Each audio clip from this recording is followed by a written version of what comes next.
Sir आप हमें दो शब्द करके हमारे प्रोत्साहन को बढ़ाने के लिए मैं आपसे विनती करती हूँ।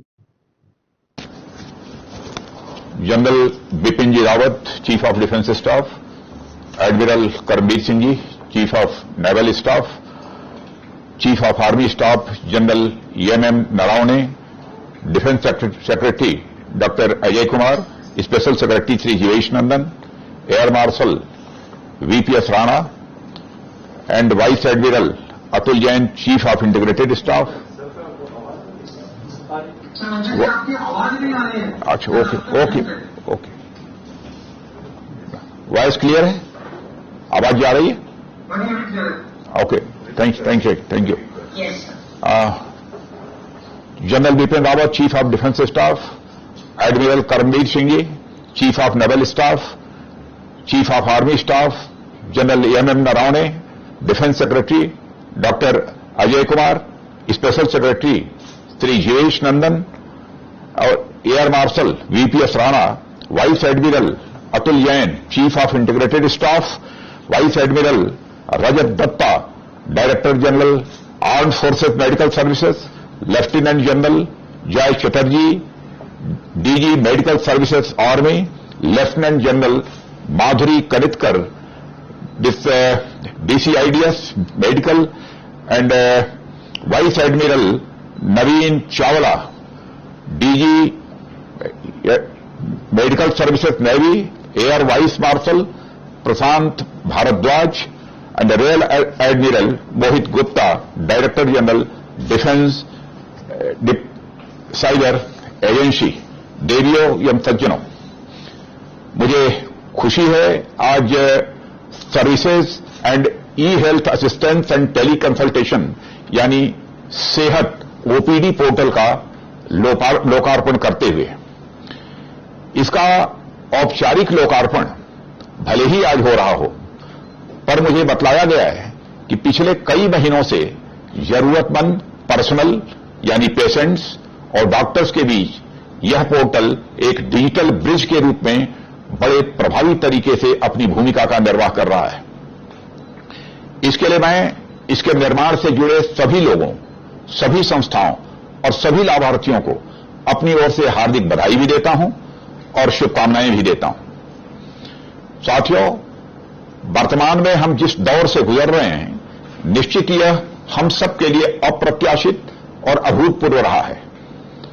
ऐसे कठिन समय के बारे में हमने नहीं सोचा था, पर साथ ही यह भी उतना ही सही है कि इस दौरान जीवन के अनेक क्षेत्रों में हमने इनोवेशन और डेवलपमेंट के नए तरीके भी खोजे हैं। आज लॉन्च हो रहा यह पोर्टल भी इसका एक प्रत्यक्ष और एक बड़ा उदाहरण भी है। चिकित्सा का यह ऑनलाइन माध्यम न केवल दूर दराज के क्षेत्रों तक भी व्यापक पहुंच, बल्कि कॉन्टैक्टलेस और सुरक्षित पहुंच सुनिश्चित करेगा, ऐसा मेरा विश्वास है। इससे एक ओर हॉस्पिटल्स पर लोड भी कम होगा और दूसरी ओर पेशेंट्स भी अधिक आसानी से कंसल्टेशन प्राप्त कर सकेंगे। कई बार होता है अस्पताल या डिस्पेंसरी के दूर होने के कारण हम छोटी मोटी प्रॉब्लम्स इग्नोर कर जाते हैं। एक ह्यूमन नेचर होता है कि जुकाम ही तो है, चलो ठीक हो जाएगा, पर आगे चलकर वह बीमारी बड़ी बन जाती है। कोविड के दौर में तो लोग अस्पताल जाने से और भी बच रहे हैं, बचना भी चाहिए। ऐसा संभव है कि कुछ लोग अपनी सामान्य सी प्रॉब्लम लेकर अस्पताल जाएं और कोविड इन्फेक्शन घर ले आएं, या इसका उल्टा भी हो सकता है कि कोई कोविड इन्फेक्टेड पेशेंट अस्पताल जाए और डॉक्टर को भी इन्फेक्शन दे आए। ऐसे में इस पोर्टल के आने से ऐसी अनेक समस्याओं का एक साथ ही समाधान हुआ है। यह बहुत ही क्रिटिकल टाइम पर सर्विस पर्सनल के स्वास्थ्य के लिए उठाया गया बहुत ही बड़ा महत्वपूर्ण कदम है। साथियों, जैसा कि आप लोगों को भली भांति मालूम है कि कोविड की यह वेव न केवल अप्रत्याशित बल्कि पहले की अपेक्षा अधिक खतरनाक भी थी, पर उसी अनुपात में ही कोविड के इस दूसरे दौर में भी रक्षा मंत्रालय ने बढ़ चढ़कर अपनी सेवाएं प्रदान की हैं और इस ओर आप सबके सम्मिलित प्रयास बहुत ही सराहनीय है। मैं आप सबको इसके लिए बधाई देता हूं। और जैसा कि आप लोगों को ज्ञात है, डीआरडीओ ने दिल्ली, लखनऊ, गांधीनगर, वाराणसी समेत देश में कई जगहों पर कोविड हॉस्पिटल्स और ऑक्सीजन जनरेशन प्लांट्स का निर्माण किया है। बड़े कम समय में तेजी से स्थापित किए गए ये हॉस्पिटल्स स्पेशलाइज्ड मेडिकल असिस्टेंस को बखूबी पूरा करते हैं। इसी प्रकार डीआरडीओ ने डॉक्टर रेड्डीज लैब हैदराबाद की मदद से एक महत्वपूर्ण दवा, जिसकी चर्चा आप लोगों ने सुनी ही है, 2DG डेवलप किया है, जिसके अच्छे परिणाम सामने आ रहे हैं। मुझे तो कई राज्यों से यह सूचना प्राप्त होती है कि साहब हमको 2DG यह मेडिसिन चाहिए, लेकिन मुझे खुशी है आज यह बतलाते हुए कि आज वह 10,000 उसके सैसे आज मार्केट में भी आ रहे हैं। इसी प्रकार हमारी आर्म्ड फोर्सेस ने भी कोविड अस्पतालों में ट्रेंड मेडिकल और सपोर्ट मैन पावर प्रदान किया है। यही नहीं, यहां जरूरत पड़ी हमारी सेनाओं ने तकनीकी और लॉजिस्टिक सपोर्ट के क्षेत्रों में भी बहुत ही महत्वपूर्ण भूमिका निभाई है। देश विदेश से समय पर ऑक्सीजन और अन्य क्रिटिकल मेडिकल इक्विपमेंट लाने में एयरफोर्स और नेवी का बहुत बड़ा योगदान रहा है। केंद्र सरकार के स्तर पर भी कोरोना की स्थिति पर लगातार नजर रखते हुए उच्च स्तरीय समितियों, मंत्री समूहों आदि के माध्यम से दवाइयों, ऑक्सीजन और अन्य उपकरणों की व्यवस्था को बेहतर करने का हमेशा प्रयास किया गया है, ताकि जन जन की अधिक से अधिक मेडिकल जरूरतें पूरी हो सकें बिना किसी व्यवधान के। कहने का मतलब है कि हम सब ने मिलकर इस कठिन दौर में भी बड़ी लगन और मेहनत के साथ कार्य किया है, पर जब तक हम पूरी तरह से इस संकट से निजात नहीं पा लेते, हमें तब तक इसके प्रति समर्पित होकर काम करना होगा। साथियों, यह पोर्टल डिजिटल इंडिया और हमारे ई गवर्नेंस के प्रति हमारे कमिटमेंट को भी दर्शाता है। हमारा हमेशा प्रयास रहा है कि हम अपने देशवासियों को बेहतर, तेज और पारदर्शी सुविधाएं दे सकें। यह पोर्टल भी उसी की एक मिसाल है।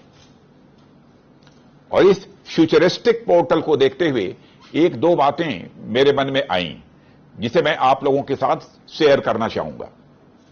पहली बात, जिस पर शायद आप लोग विचार भी कर रहे हैं, कि इस पोर्टल से स्पेशलिस्ट डॉक्टर्स को भी जोड़ा जाए। इससे इसकी व्यापकता बढ़ेगी और हमारे सर्विस पर्सनल को अधिक सुविधा मिलेगी। दूसरी बात, कि क्या हम दवाइयों की होम डिलीवरी के बारे में भी सोच सकते हैं? उम्र अधिक होने के कारण या फिर डिस्पेंसरी दूर होने के कारण हमारे कुछ वेटरन्स को समस्याएं स्वाभाविक रूप से रहती ही होंगी। ऐसे में पेशेंट के खर्चे पर ही सही, पर क्या हम इस सुविधा के बारे में एक बार गंभीरतापूर्वक विचार कर सकते हैं? मैं आप लोगों से आग्रह करूंगा, इस पर भी विचार किया जाना चाहिए।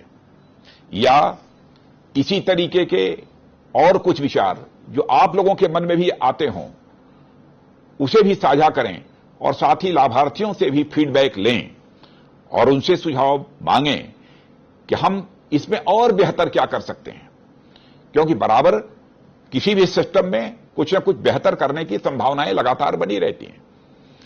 इस तरह आने वाले समय में इन सुझावों के आधार पर हम इसे और भी बेहतर बना पाने में सफल होंगे, ऐसा मेरा विश्वास है। मैं मंत्रालय की ओर से इसमें हर संभव सहयोग के लिए आपको आश्वस्त करता हूं। और इस अवसर पर अधिक कुछ न कहते हुए मैं जनरल माधुरी कनिटकर की पूरी team, DMA, DG armed forces medical services, CDAC Mohali, CDAC Mohali और उन सभी को हार्दिक बधाई भी देता हूं और शुभकामनाएं देता हूं। और मैं इस पोर्टल के औपचारिक लोकार्पण की घोषणा करते हुए और साथ ही इसकी सफलता की कामना करते हुए और आप सबको शुभकामनाएं देते हुए भी अपना निवेदन समाप्त करता हूं। आप सबको बहुत बहुत धन्यवाद।